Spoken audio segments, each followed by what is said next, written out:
Hey guys, I'm Ruben. I'm a concept artist in games, and I thought I would take you guys through the process of how I just made this image, as well as explaining some of the thoughts behind it and showing the initial steps before showing you a time lapse of the painting process. So lately, I've been doing these kind of character pieces after work, where I just kind of want to switch off. So I just want to have fun, and it's basically a bunch of photo bashing and painting, right? And it's loosely in line with a personal project I started last year, which was also kind of a way to cool off after work and, you know, just do some fun stuff.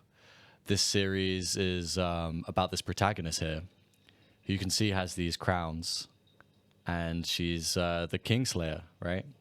Or Queenslayer, or whatever slayer of evil people. And the villain at the time was this witch right here.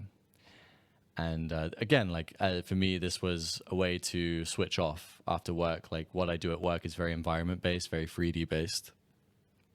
So I wanted to do something just kind of purely in 2D and something which is more illustrative and out of my comfort zone, right? So I thought this was a great project. And lately, again, I don't usually do characters. So I thought, okay, well, this is a fun way to get some stuff done here and learn some things along the way. So I have a series of characters here, and I kind of wanted to insert them into keyframes. And I thought this character would be great to do so. I already had this person here who had a giant crab. She was like a witch of the sea. And so I thought, well, good opportunity to put this in a different biome. How about a forest? And what about a giant snake, basically? So this is what I did to make this. I started off with a very basic 3D render to get me started. I really, at least in this series, wanted to stick to 2D where I could and minimize 3D where I could. Just, again, because when you're doing it so much for work, it gets a bit repetitive, and it's nice to explore different things. So the 3D here, I will show you. Here is the render.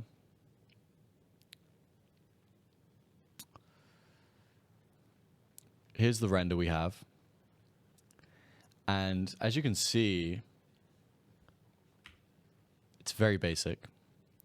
So there are 3 elements here. There's 4 elements. The trees, the grass,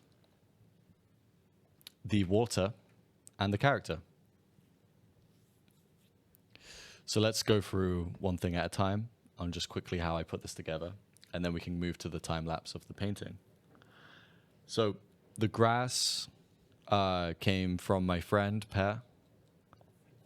He has these awesome scans he does with a drone. And I think it's probably this one. I'm pretty sure. Yeah, I just literally cut off the top here and used those. And that's it. Very simple. The water is the water I use for everything. It's called Flex Water. Here I'm on Blender Market, which is now called Super Hive Market. And this is what I bought. It's $3. And that's what I use. Very simple. The trees are from Botanic. So again, we've done nothing here so far, right? It's just all been given to us.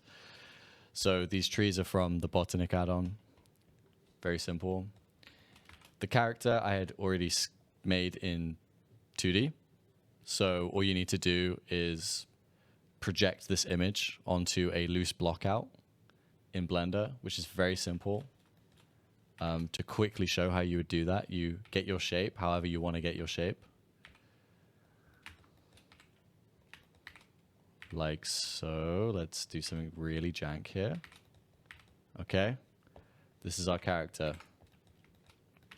And we get our sketch, and we would, or our 2D painting, we would add it in here, plug it in, right? And then after that, you would hit U and project to view. Okay, so you would go into edit, select all, U, project from view, and you can project on your piece that you did in 2D. So that's simple enough. That gives you some lighting information. The light itself is just an area light. And then outside of that, all there is this cube, which I made. And I set a principal volume into the volume of the material output. And if you go into the object properties, you can choose to display as wire. So it's see-through. And it's simple as that. And that's it. If I show you with and without,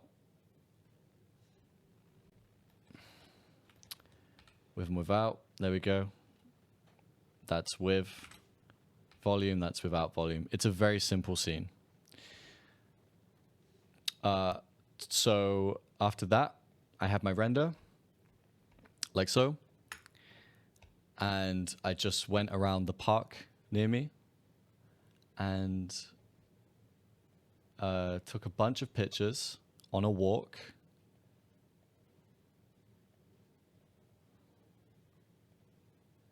And this gives me all the information I need. This is all from the park right next to my apartment. And